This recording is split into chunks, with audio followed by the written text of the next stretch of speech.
So go, learn, develop yourself, and if you don't do that, don't be surprised if the skills that you have today are no longer relevant in a decade or two from now. Thank you for finding us. Like us, you are the growing gang of curious people keen to understand what the future holds. I, Eddie Avil, am your host for Change I Am Possible podcast, a platform and a community for disruptors, innovators, policy, change makers, impact investors, and dreamers working on shaping our coming tomorrow. My effort will be to probe and ask the most contextual and relevant questions, answers that add value, even at the risk of being judged. The fourth industrial revolution is upon us, and exponential technologies stands to disrupt all industry verticals. The choice we make today will chart the trajectory of a civilization. Future demands us to be brave and bold, so let's walk together as one into this new world, a world of all-encompassing possibilities, leveraging technology, the tool that's redefining what it means to be a human. Let's challenge our traditional mindset. Let's challenge the word impossible, because if you break it down, the word itself says, I am possible. So let's dive into the future with a guest for today. Roey Tzezana is a futurist, foresight expert, and a TEDx speaker, PhD researcher in the Blavatnik Interdisciplinary Cyber Research Center, and the author of the bestseller, A Guide to the Future and Rulers of the Future. He has conducted studies in collaboration with private companies, government institutes, the Israeli police force, and the European Union.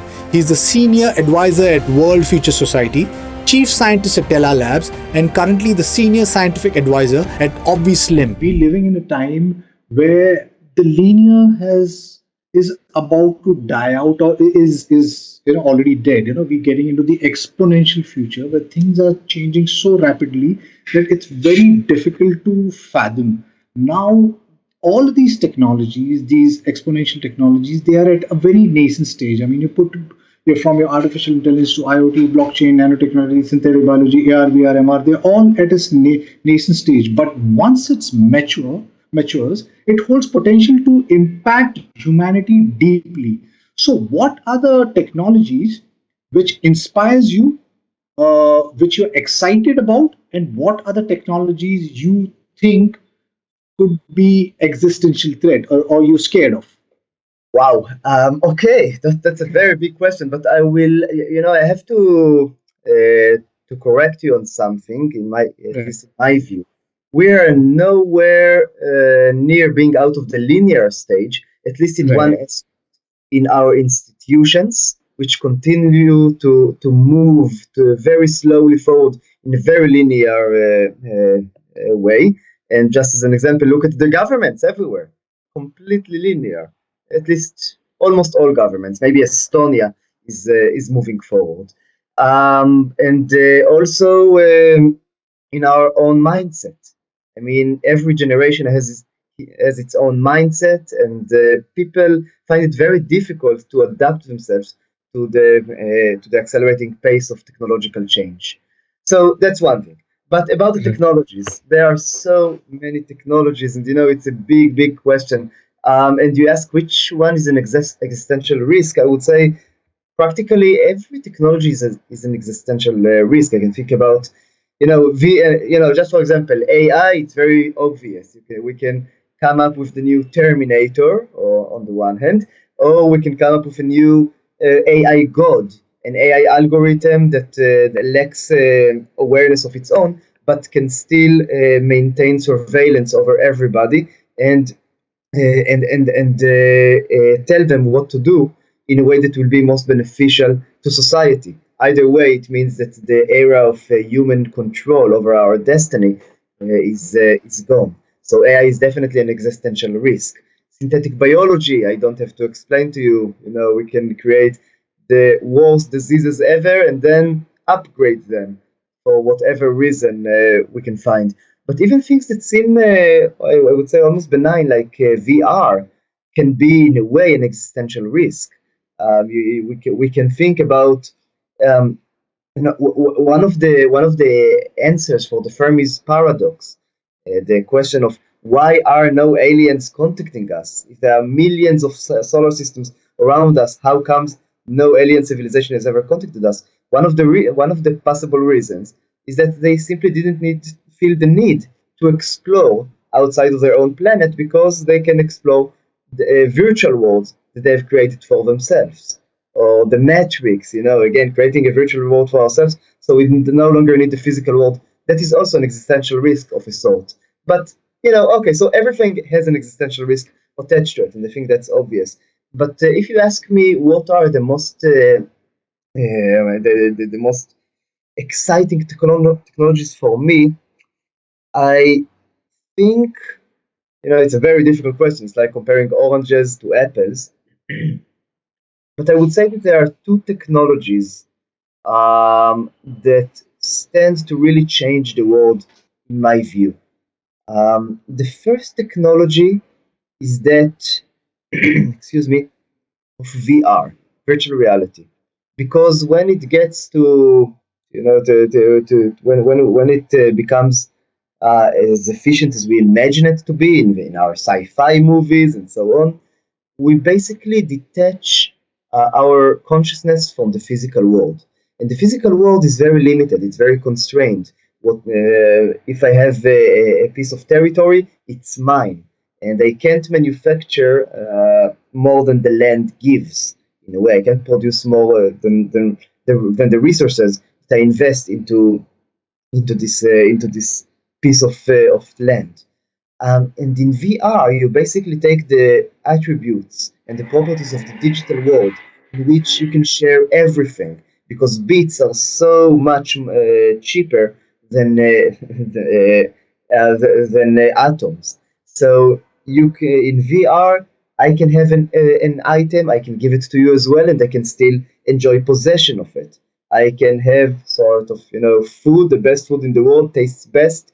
I can share it with a million other people at practically no cost for me. So that's a complete paradigm shift once we accept that everybody moves on to live in virtual reality or in virtual space. The other technology that I'm excited about is the idea of decentralized and distributed computing. And I'm probably diverging from all the common answers that AI is amazing, and it is amazing. AI is going to change the world completely. AI is going to help us create many amazing inventions. I accept AI is great. Synthetic biology is great. Brain-machine interfaces are great. I accept all of that, but I think it's still going to take time for brain-machine interfaces, for example, of synthetic biology. Whereas on the other hand, decentralized and distributed computing can change the world already in the next decade. Oh, the next decade starts in 3 days from now. We're in December right now, but if you're seeing this in January, then it's going to change the world in this decade. It has the potential to, at least. Because when we're talking about decentralized and distributed computing, we're basically saying that nobody has control except for the people who choose to use the algorithms and the service and the automated services. And up until now, whenever you use the service, a certain internet service, somebody has the control. When you are searching through Google, Google has the control. When you are communicating with other people through Facebook or WhatsApp or Instagram, Facebook has the control. The Facebook and Google and the other internet companies, they're only and the internet service providers, they're only the first layer. Behind them, you have the governments. You have the United States government, which maintains surveillance over everybody else in the world. And they are complaining that the Chinese are doing it too, and they're right. The Chinese are doing it too, and the Russians are doing it too, and the Israelis are doing it too. When you're from India, right? Okay, Right. India is the only country that doesn't do it. Everybody else does it. That's what everybody says. Yeah, everybody else is maintaining control of, but we don't do it. But in effect, all the countries, all the governments maintain control over the internet in their territory. And if they're the United States, which also has control over Facebook and Microsoft and Google and so on, they can also take the information from these companies that the companies gather about everybody else outside the United States. So whenever you use an internet service, you are being surveilled, you are being monitored. In a way, if the powers that be, the governments, want you to be that way, they can also distract you. They can also affect your thinking, and they can also stream you the intelligence, the information that they want you to see, so that you develop a knowledge that you think is your own, but in effect it's based on what the governments want you to know. This is not, by the way, this is not a conspiracy theory. I mean, we see it Right. all over the world, and the governments usually do it for, in democratic countries at least, they do it for a very good reason. They do it to fight terrorists. They do it to defend themselves and protect themselves. In countries that are not as democratic, we see that the governments many times do it to protect themselves or to protect a certain order of life, a certain paradigm from which you can't diverge to the right or to the left. So this is the way things stand right now. But when we're talking about distributed and decentralized computing, the kind that the Bitcoin first showed us was possible, we're starting to think about new kinds of services, services that can no longer be controlled by one entity, services that can no longer be monitored.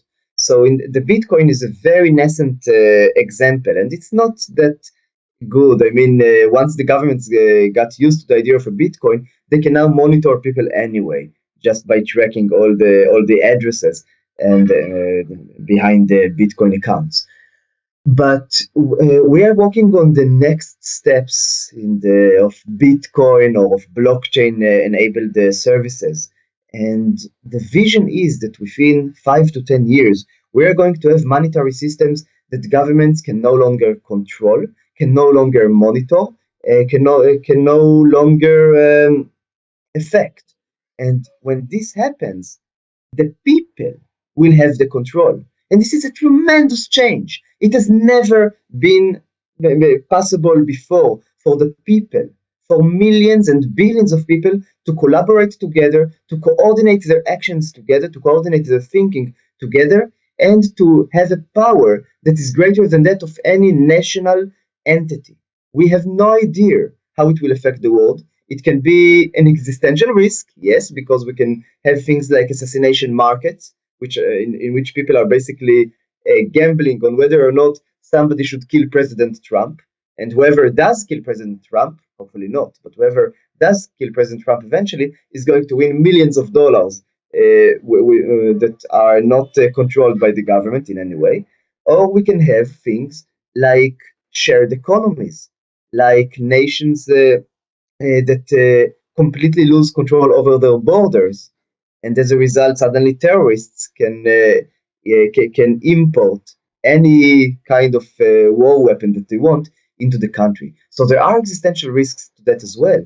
But when you see what's happening right now, when you see how democracy takes a hit, liberal democracy takes a hit in many places around the world, when you see how millions of people are being mistreated by their own governments, and I would even say closer to billions of people, you're starting to think, to wonder whether it might actually be better for all these borders to be opened, for the governments to lose some of the control or much of the control that they have, so that we can build a new, better world. I know this is something of an anarchist thinking, let's burn the world and see what rises up.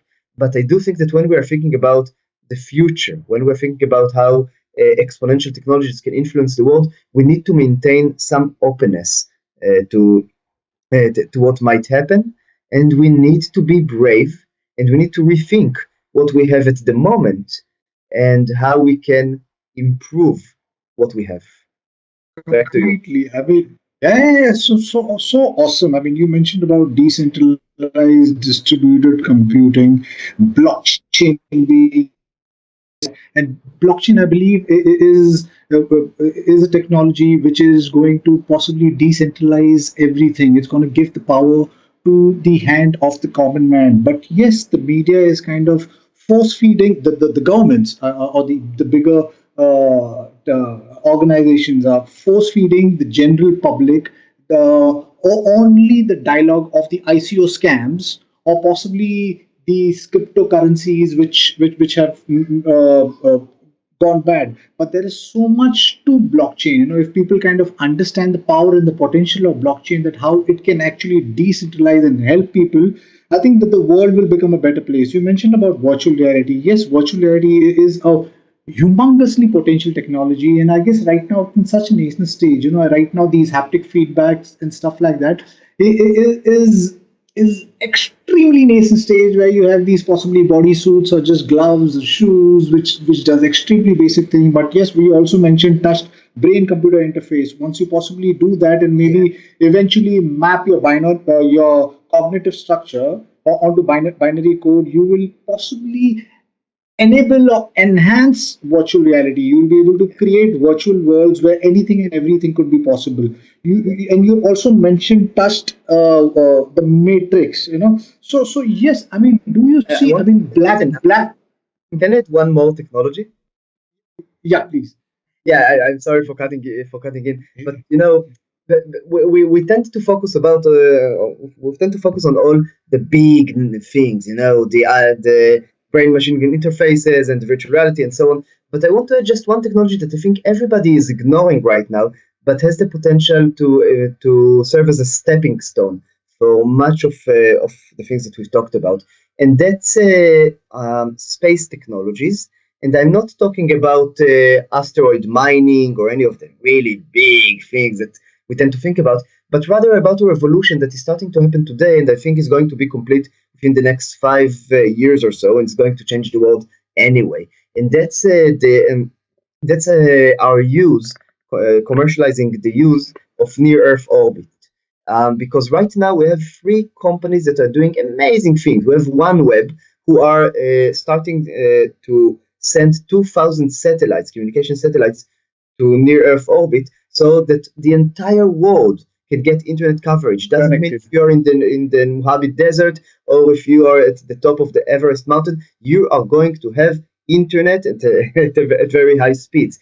Amazon is starting it's a Kuiper project, in which they are planning to envelop the globe in 3,000 satellites.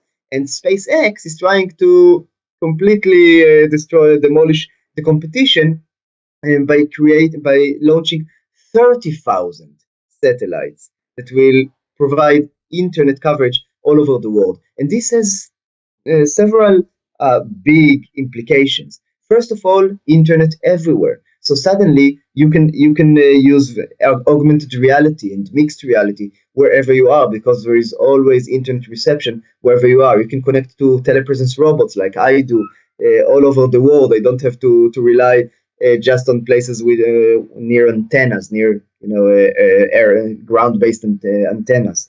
The second is that everybody gets the potential to invent, to develop, to share, to take part in humanity, in the shared dream of mankind that is the internet. And we talked about distributed and decentralized computing, and everybody, and opening the borders. Well, until you have worldwide internet, global, truly global internet, you can't think about that seriously. So those satellites are one step in the right direction. And finally, up until now, every government controlled the internet because you needed to receive permission from the government to erect antennas in that government territory. That's why governments are also called territorial monopolies. They control the territory. But once the internet comes from above, once the sky is a buzz with the transmissions, and you can't do anything about it. I mean, what's China going to do about the internet when it comes down from satellites? Is it going to to shoot a missile at some of those satellites? Yeah, sure, it can do that. But how many satellites can it really shoot down before the internet dissolves? 1,000, 2,000, 3,000, you're still going to have more than 20,000 satellites in the air. Governments will not be able to stop the internet anymore. It will become something akin to air or to water. Everybody will be able to enjoy it, and governments will again lose some of their power, or much of their power over the internet. Of course, we then have to ask who gets the power, because still you're going to have OneWeb, Amazon, SpaceX controlling the internet. So we'll have to think what to do about that. But still, it's a major paradigm shift from what we have today. Completely, I definitely agree with you because we are a country with 1.3 billion people, and just maybe 5 years back, there was no internet connectivity. It was way too expensive. Geo is a company from India. It's a telecom company. It's one of the largest telecom company in India. Came in and just changed the entire paradigm. They started giving mobile at a very cheap price, and also the internet extremely cheap, because of which now I think almost more than 80% of India is connected. And right now, I think in another possibly a year or two, they're targeting another 215 million to be connected. So yes, I mean, definitely, I mean, besides those big technologies, you need these satellites, and have people connected and understand about, I mean, the world in large, and the potential about enabling yourself, and building businesses and helping the larger society. So I'm going back to the virtual reality, and you mentioned Matrix. You think that at this point in time, like you said, we're entering the next decade. I mean, another couple of days. Virtual reality is the technology which is extremely transformational, though it's in a very nascent stage. I mean, tomorrow we'll have virtual reality where we can build haptic feedback suits, and you can simulate maybe all the five senses that we perceive real life as. Do you see in another, possibly, I'm jumping maybe 30 years down the line, will virtual reality blur the lines of what is known as physical reality? Will we start questioning physical reality? And do you also believe there's this track going on by people like Elon Musk and others who say that we could be living in the simulation? Wow, big questions. So I'm trying to be humble here. I don't know what's going to happen in 20 years from now. I think at the pace of exponential change, it's very difficult to know. Basically, already you have mixed reality or augmented reality, and mixed reality means that it's more difficult to distinguish what's happening between what's happening in physical reality and virtual reality. And in a way, it doesn't matter if people can't distinguish between the two, as long as they believe that what's happening in virtual reality is just as important as what's happening in physical reality. That's all you need. And I can tell you that about Pokemon Go, for example. You know Pokemon Go, right? So Right, right, that's a great example of augmented reality. It's not mixed. You don't believe that Pokemon actually exists. You're seeing a Pokemon on the road. You don't stop your car so you don't hit it, but it still has some value to you. It still has some meaning to you. And I can tell you, for example, excuse me, that about 2 years ago, suddenly my son, he was around 6 years old at the time, he comes to me and he tells me, Dad, we have to go to the synagogue. We're Jews, so we have to go to the synagogue, to the Jewish temple. And they say, What? What happened? I mean, I'm an atheist. They say, Oh my God, what just happened here? And he says, No, Dad, we have to go to the Jewish temple.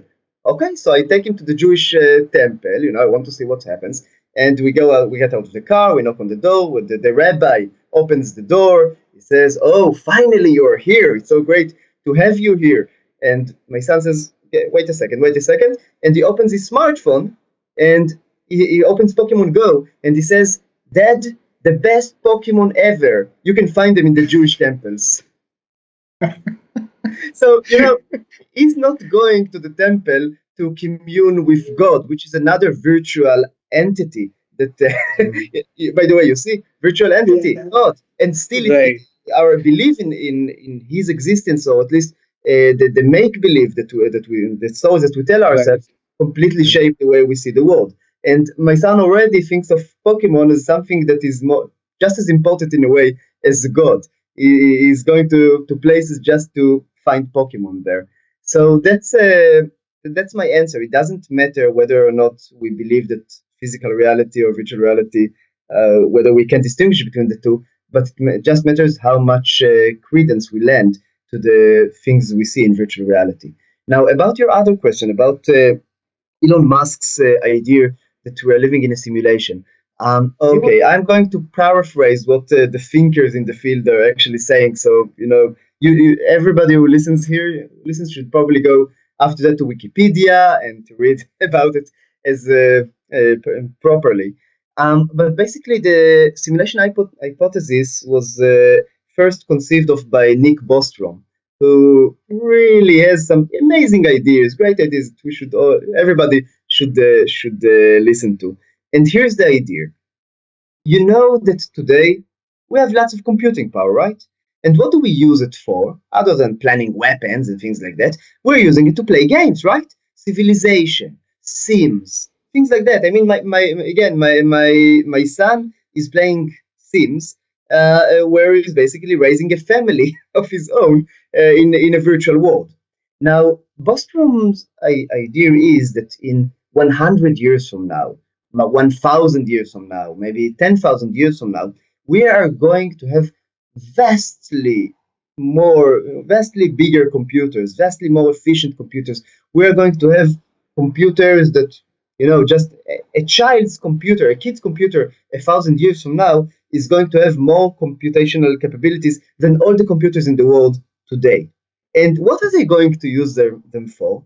They're going to use them to run simulations, to run games. And the best games or the best simulations that they can run are those of the past. They want to explore how their forefathers, that's me and you, how they lived back 1,000 years ago. And those simulations are going to be so complex, they're going to be so advanced that they are going to also include consciousness. So we, the people who are living in those, sorry, not we, but our twins, digital twins that are living in those simulations, they're going to have consciousness of their own, and they're not going to be able to know that they are part of a simulation. Because if they were to know that, then that would be the end of the simulation. There would be no point to running the simulation. It wouldn't be an accurate simulation of the past. And Bostrom is also speculating that today we have 7.3 billion people in the world. Well, 1,000 years from now, or 10,000 years from now, we're going to have 100 billion people in the world, maybe more.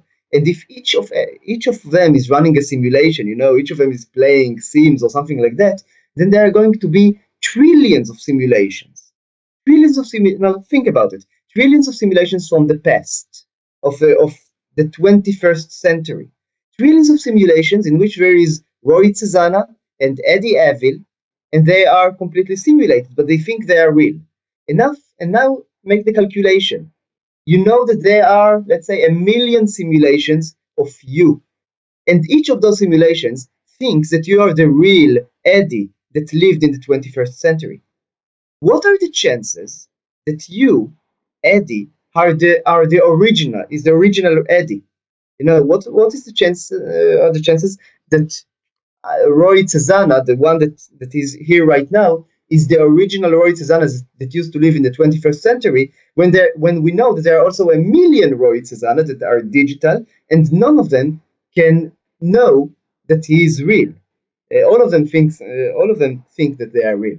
So the chances that I am the real Roey Tzezana that lived in the 21st century are about 1 to 1,000,000, or 1 to 1 billion, or 1 to 1 trillion. You get the idea. But they are very, very low. And this may all seem, pretty crazy, but it turns out that people like Elon Musk and Neil deGrasse Tyson, they say that there are very good chances that this is real, that we are not the original we, but we are just part of a simulation. Now, the problem, of course, is that there is no way to know whether that is true or not, because what are you going to do? Are you going to kill yourself just to find out whether you're suddenly out of the simulation and now you can do what? Or maybe it doesn't work that way. So the only advice I can give to people is that if we are indeed living in a simulation, and again, that can't be either proven or disproven at the moment, but if we are living in a simulation, consider reality shows.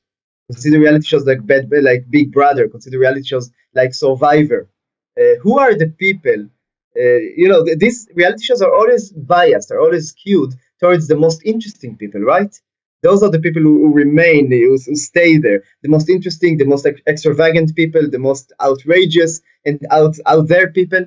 So if we are living in a simulation, and it's still a big if, but if we are living in a simulation, and if there are people watching us and trying to understand what we are doing and trying to figure out who they are going to maintain and who they are going to terminate, if you want to have the best chance of surviving, you need to be as interesting as possible, to have the craziest ideas, to do the most you can if you want to have a chance to survive.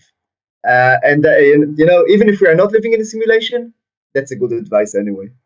Lovely. I mean, what a beautiful explanation. I really enjoyed that. So yeah, I was just reading this article just lately. I mean, it came on the futurism. It said futurist predicts the end of the world as we know it. Written by you. So can you elaborate on that, please? Oh, okay. It shows you how the media works, because the original what I originally said was that it's the end of the world for average people, Right. for the for the average workers. But okay, again, that's how the media works. Basically, we're seeing a trend, and we're seeing it as Andrew Haldane from the Bank of England noted. We're seeing it over practically the last 200 years. And according to this trend, we see that the middle class jobs, the jobs that require a little expertise, not a lot of expertise. You don't need to have a PhD. You don't need to have a master's degree, but a bachelor degree, or somewhere in between. Those jobs are actually dwindling.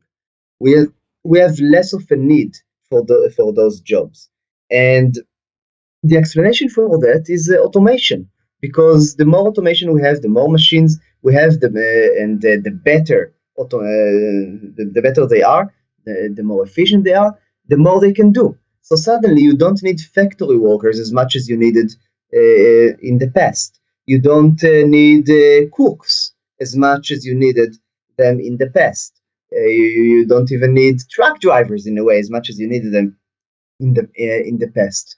And as a result, we see that there are less jobs that could sustain the middle class, but instead there are more jobs in the polar opposites of the spectrum. So you have more jobs that require a lot of expertise, that require a PhD. If you have a PhD in computer science, you're that's it. You're fixed for life. You're in the United States. You're earning millions of dollars sometimes every year, because we need your skills. And why? Because just by programming something, you can influence the lives of millions of people to the better. So we need people with very high expertise, that's for sure. And those people are getting a lot of money and a lot of recognition for their skills and for their efforts. And on the other hand, we are seeing that there are more and more jobs that require very low expertise, very little expertise, and very low proficiency. For example, taxi drivers. Okay, we're still waiting for the autonomous cars to come, and they are going to be here within in a decade. They are going to be much more prevalent in a decade.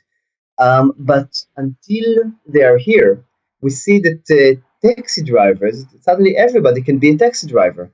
And why is that, by the way? Because of the skilling effect. The fact that you need you don't need as much skill to be a taxi driver, because you have Google Maps, because you have Waze, because you have Uber, because you have Lyft. So suddenly everybody can be a taxi driver. Even I have a miserable sense of location.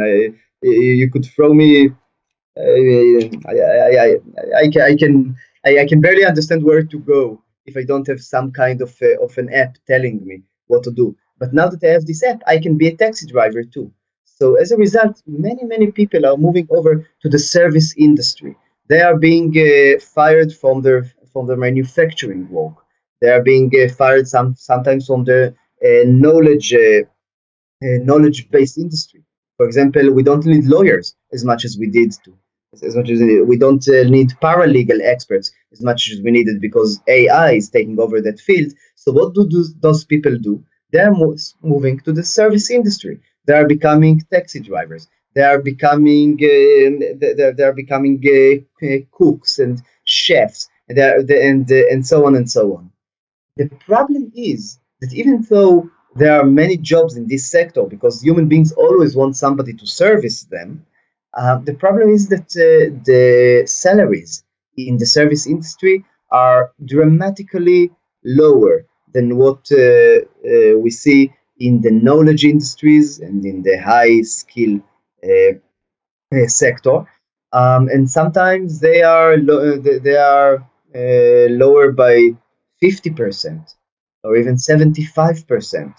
So you tell me what happens if this trend continues and millions of people find that all the hard work that they have invested into studying, their field in a decade or two ago suddenly doesn't matter anymore, and they are no longer earning, I don't know, the median salary in the United States. They are no longer earning $60,000 a year, but they are earning $20,000 a year.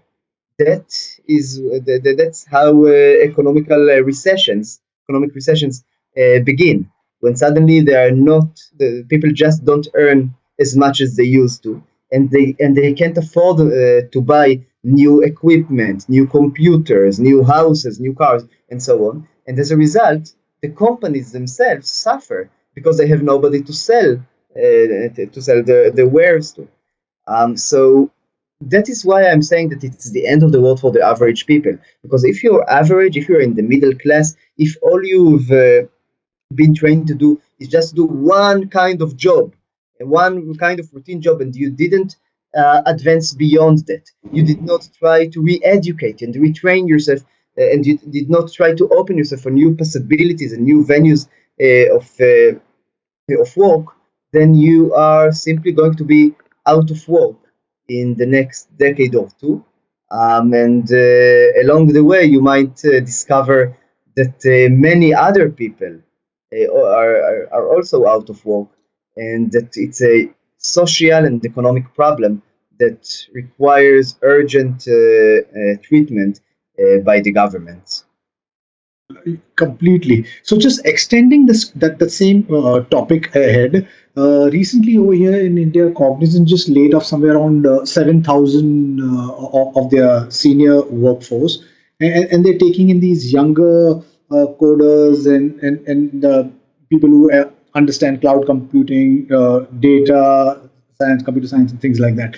So, what would be your advice to common people, your individuals or institutions who are so comfortable with their bubble and are just going ahead and living their life because so far everything is okay, and who do not understand that we are at the fourth industrial revolution, at the cusp of the fourth industrial revolution? So, what would be your advice to these people? I mean, what should they do to safeguard against this exponential future? So there is a very easy answer, but it's very difficult to implement on a mass scale.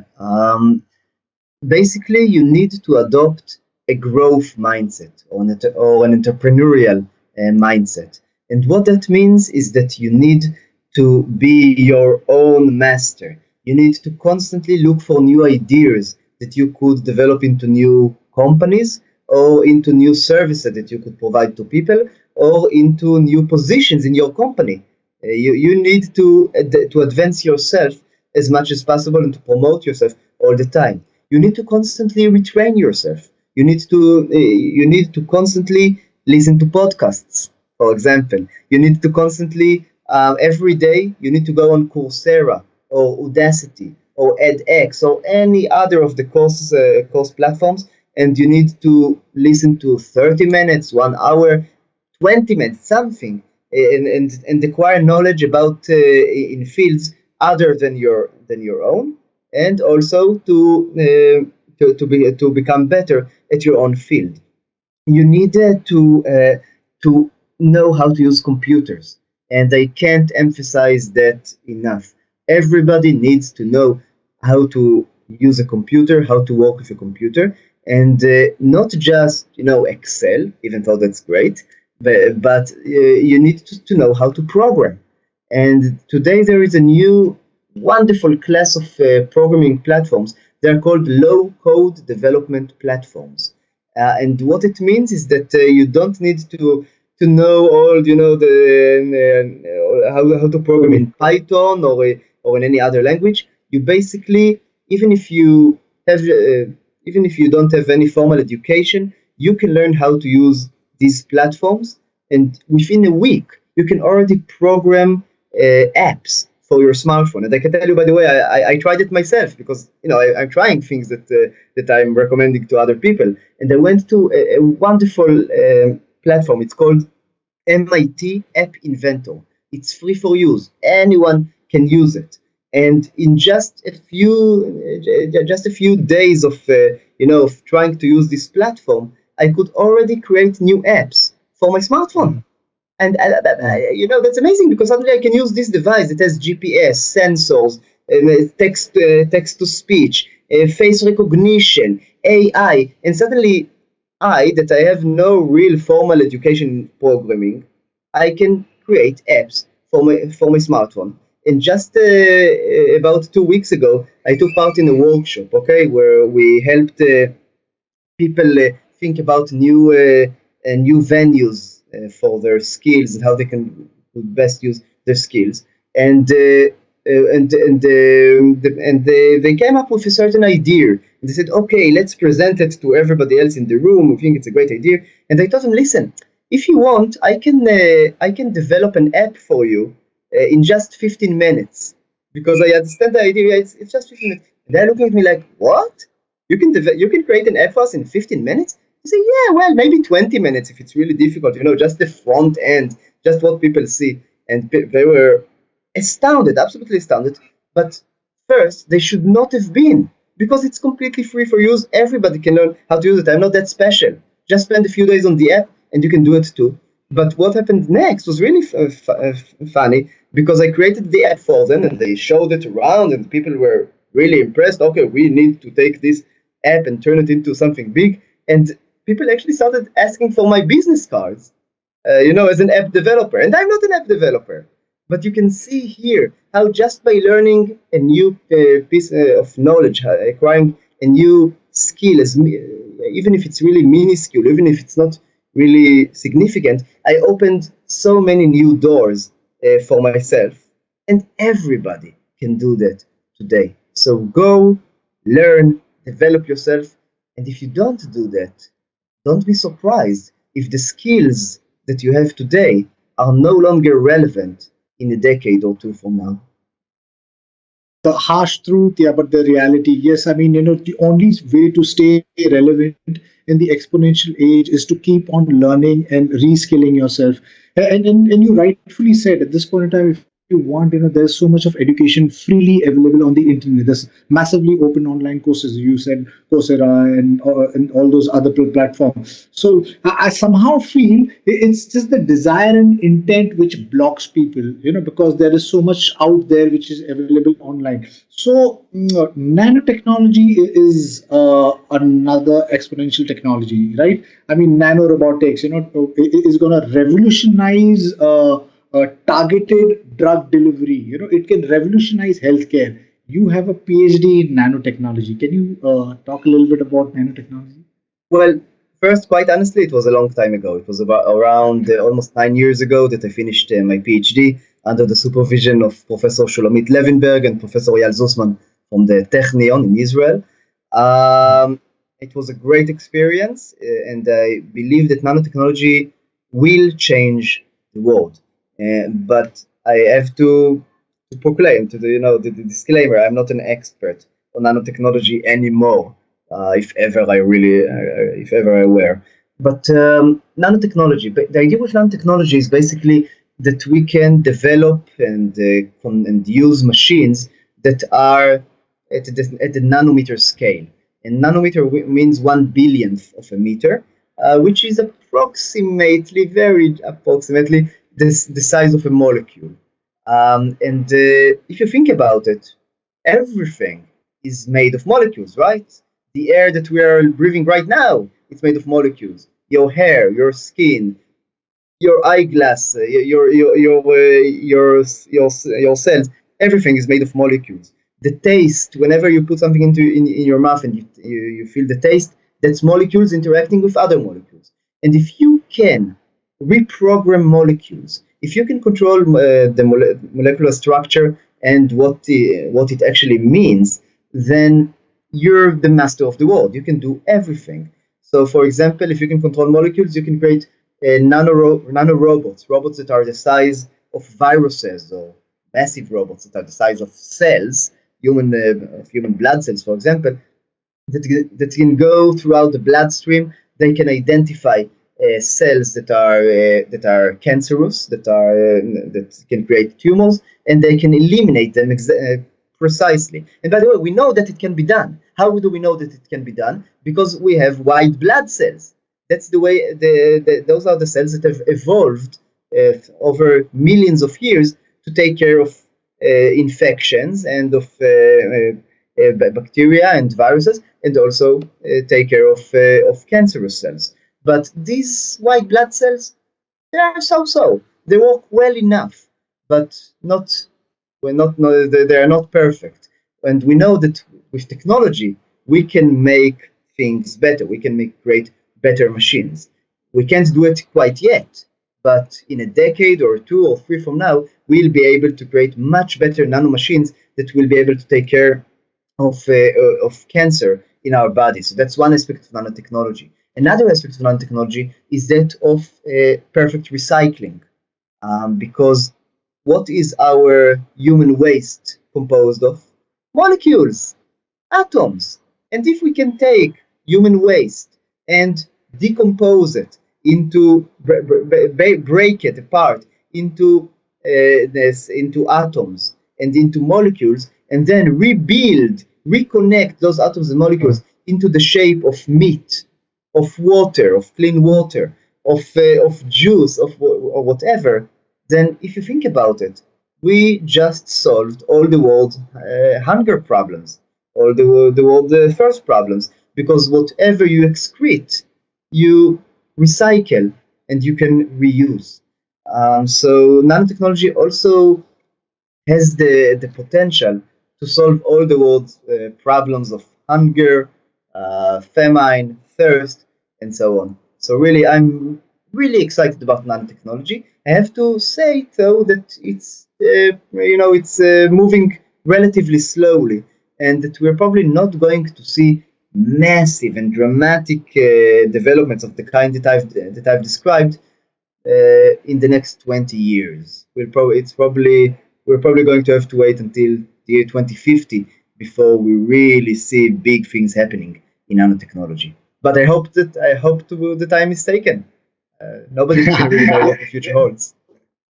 Right, right. Yeah, I know these technologies are so potential. I mean, it stands to possibly impact mankind. So, right now there's this two camps. There's this camp which says artificial intelligence, which is at a narrow space, will eventually go towards artificial general intelligence, right? Where it'll become sentient, where machines will become sentient. And then there's another camp which says that is impossible, that there's no chance machine will be able to be sentient, right? So there are people definitely giving timelines on things like that. What are your views on that? Do you think machines will be sentient or they will never be sentient? I don't think anyone today is really serious when they're saying that machines can't reach the level of artificial general intelligence. Maybe they're talking about consciousness, because we don't quite understand what consciousness actually is.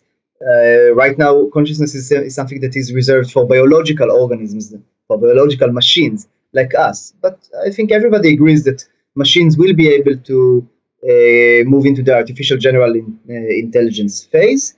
It may people are not don't really agree about the timeline. Some say that it will happen within a few decades. Others say it will take 100 years or 200 or 300. years. So nobody really knows when it's going to happen. But let me put it like this. First, do I believe that machines can reach artificial general intelligence? Absolutely. Why do I think that? Because I have empirical evidence. You, you and I, we are machines. We're biological machines. And we are very complex machines. We are machines that have evolved over millions and some maybe billions of years, starting from the very early cell stage. But you can see we have consciousness. We are artificial general. We are general intelligence.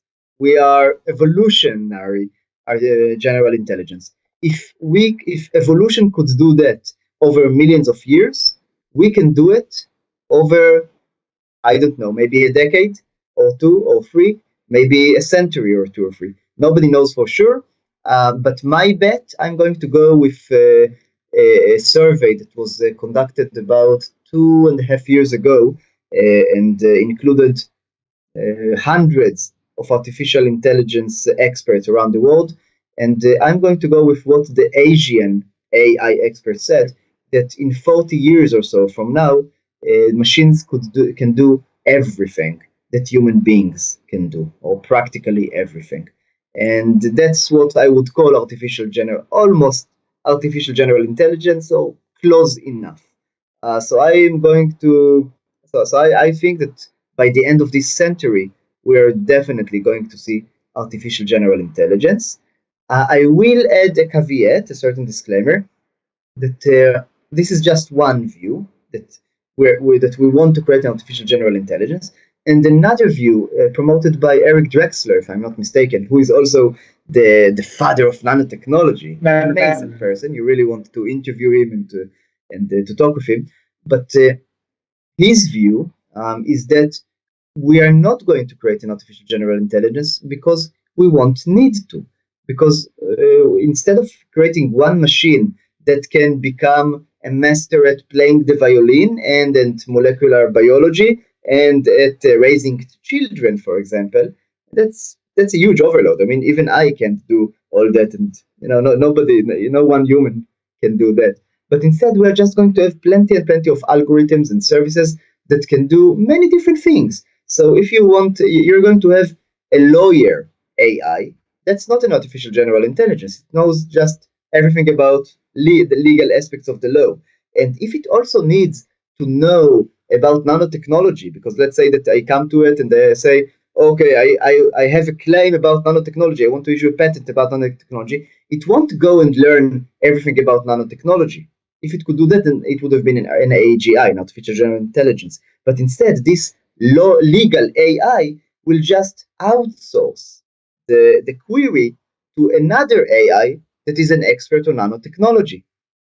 And in a way, it's like human beings act, right? One person is an expert in AI, one person is an expert in law, one person is an expert on nanotech, and so on. And so what's going to happen in this case is that you're just going to have a huge number of AI services, AI algorithms that work together, but they are not one single entity. They're not one single artificial general intelligence. But together, they come as close to it as possible. So synthetic biology is this new branch of technology where it can be extremely revolutionary for mankind, because we have figured out that we've got 3.4 billion base pairs of DNA, and there's this new editing tool called CRISPR-Cas9 where we can actually snip out a single DNA and kind of like edit things out and put things back in, right? So that's one part. And then there's something called as human longevity. There are these pioneers like David Sinclair and Aubrey de Grey. Aubrey de Grey says that death is a disease which can be cured.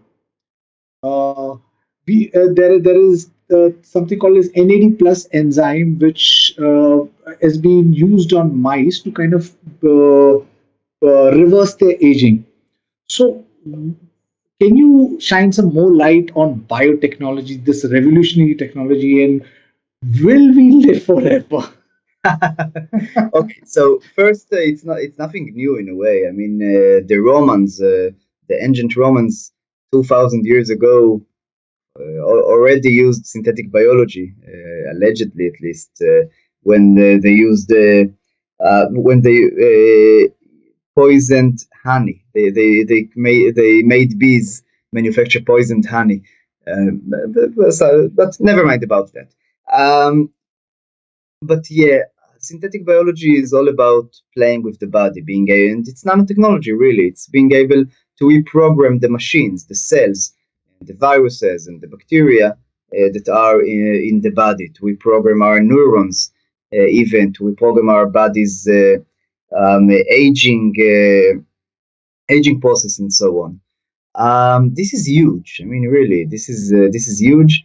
Unfortunately, it's going relatively slow, but with the development of new editing tools like CRISPR-Cas, which is, it's just one editing tool. It's just Right, one there's new so editing many. tool, but it's so cheap, and it seems to be more efficient than other editing tools that have been developed so far, that millions of people around the world, even you and I, again, just go and learn. But everybody can start using DNA DNA repair home kits to re-engineer their own DNA. And just I think just last week, December 2019, the Pentagon issued a warning to to all the military people: don't try to use DNA kits in your house.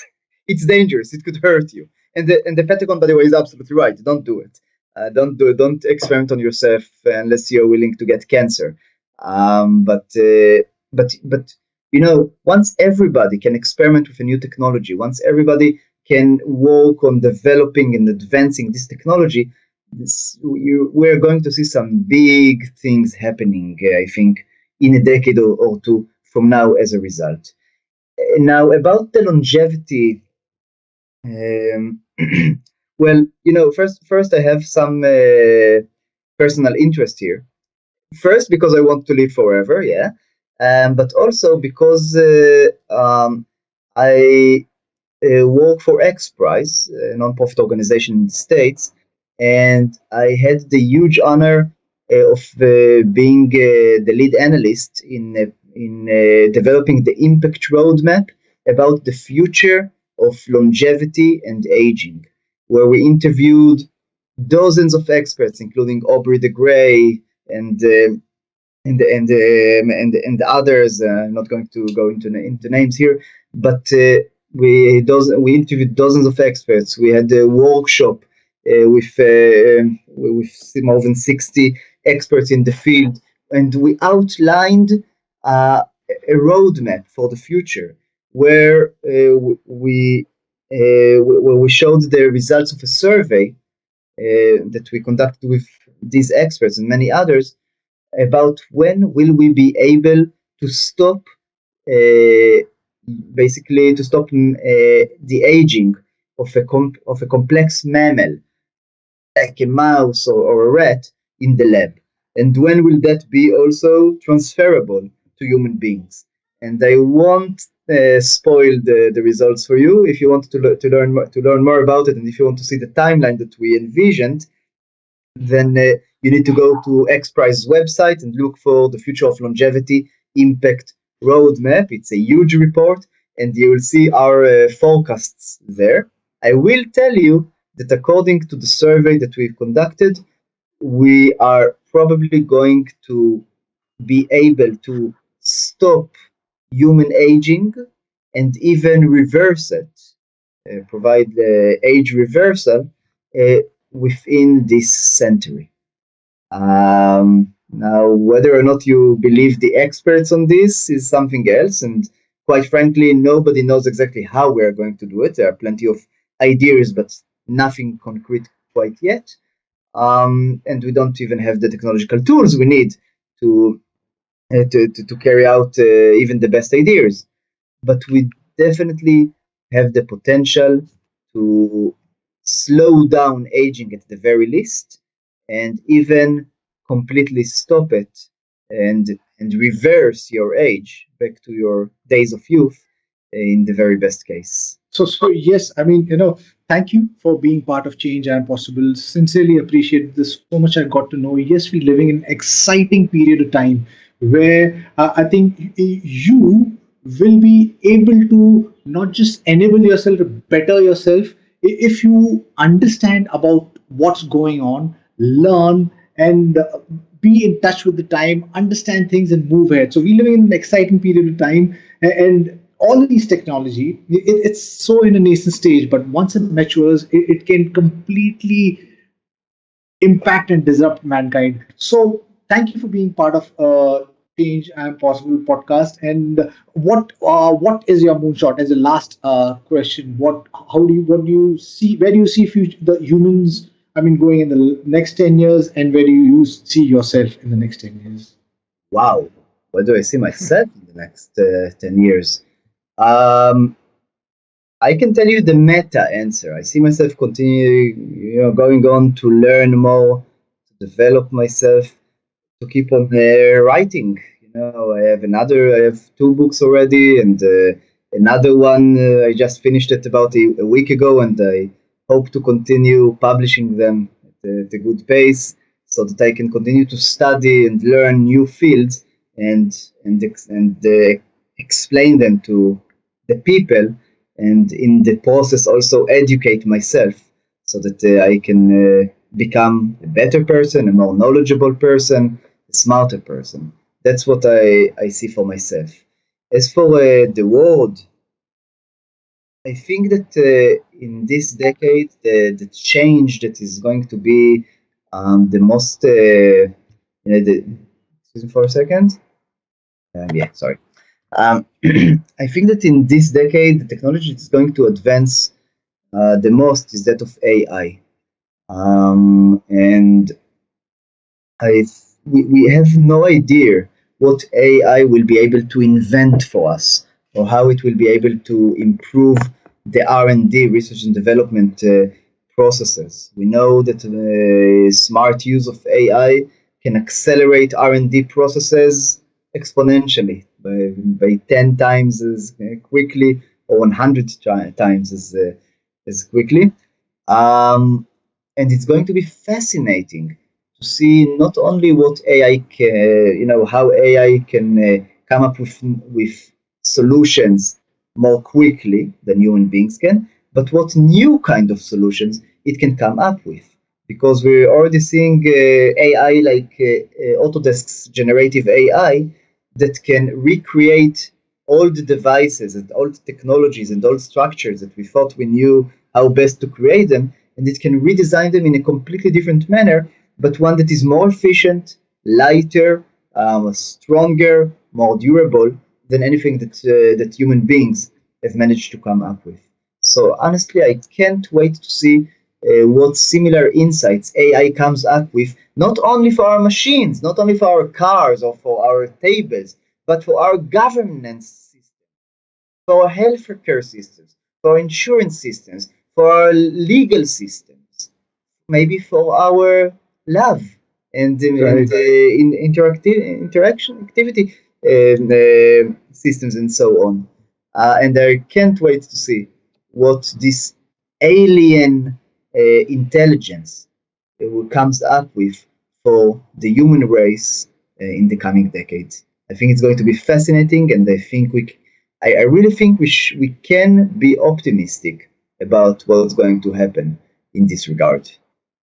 Lovely. So what a note to end on, Rohit. Thank you for being part of Change and Possible podcast. Sincerely appreciate this. And to my listeners, if you like what you see and hear, please press the subscribe button. And like always, I'm going to leave behind the details of Mr. Rohit below, so you can get in touch with him, because this is about building a community, because the future is coming exponentially, and it's about building a community, and the world is getting smaller, and you can get in touch and then figure out ways to help each other and grow the community. And so thank you once again, Rohit. Sincerely appreciate it. To the listeners, until next time, see you guys. Bye bye.